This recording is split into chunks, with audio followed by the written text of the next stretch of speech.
guys, nandito tayo ngayon. Ay, galing kami sa school kasi hinanda namin yung mga classroom namin. So ngayon, naglalakad lang kami kasi yung tulay dito papuntang Barangay Rojas ay hindi pa po passable. Kasi may baga ilang days pa siya bago madaanan. Okay, so ngayon, kanina kasi may dumaan na scooter, di ba? Ano yan? Viral accident. Okay. Yan. Pag galing ka Barangay Rojas or pagpapunta ka sa Barangay Rojas, ito yung daan na medyo nakakatakot. Kasi tingnan po natin, makipot po yung daanan, isang scooter lang po yung pupwede. Tapos, ito, paakyat na po ito, paakyat.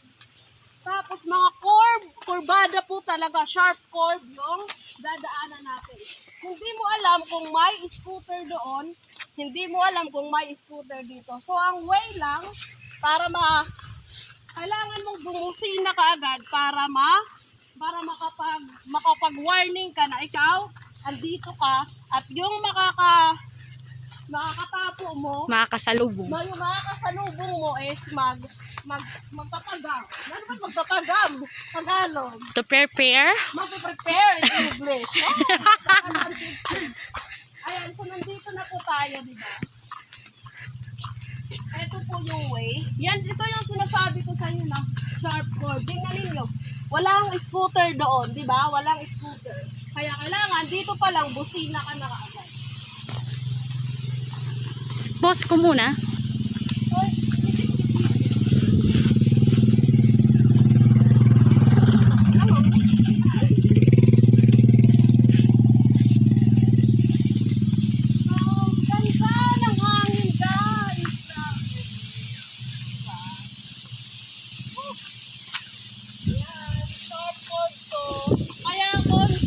Pag tinambugi ko, maray ka pa nga di agi sa Barangay Rojas.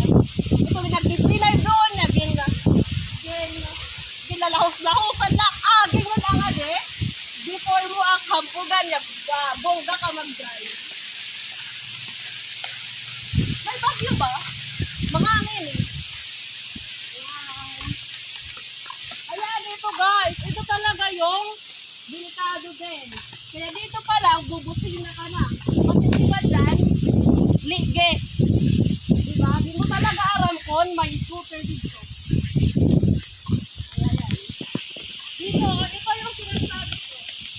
Ayan. So, baka pagdating mo dito, nandito na yung motor, magtanggal.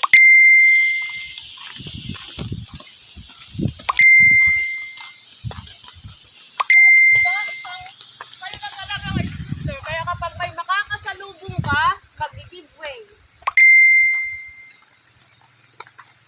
Tapos nandito na tayo sa exciting part. Arko. Akala nyo kanina exciting part na yan. Ay!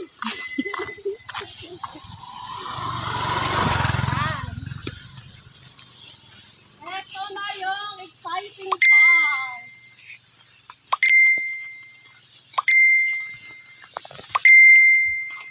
Ayan o.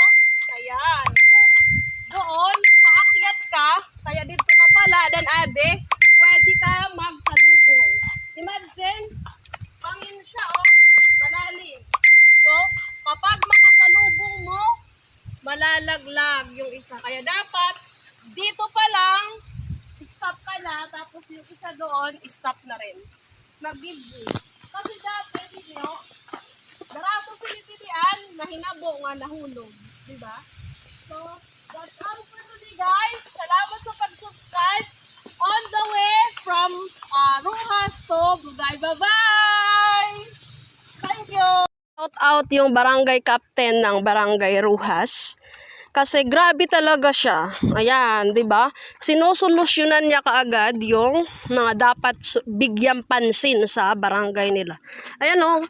Ito na yung tulay na sinasabi ko sa inyo na hindi pa passable para sa mga scooter. Ayan, 'di ba? Ang lapad niya, guys. Kasi dati kahoy lang 'to. medyo delikado. Ngayon, ayos na siya. Ilang days na lang, pwede na. Kaya shout out sa namumuno sa Barangay Royce. Grabe ang drami ng projects nila. In fairness sa kanila. Good job!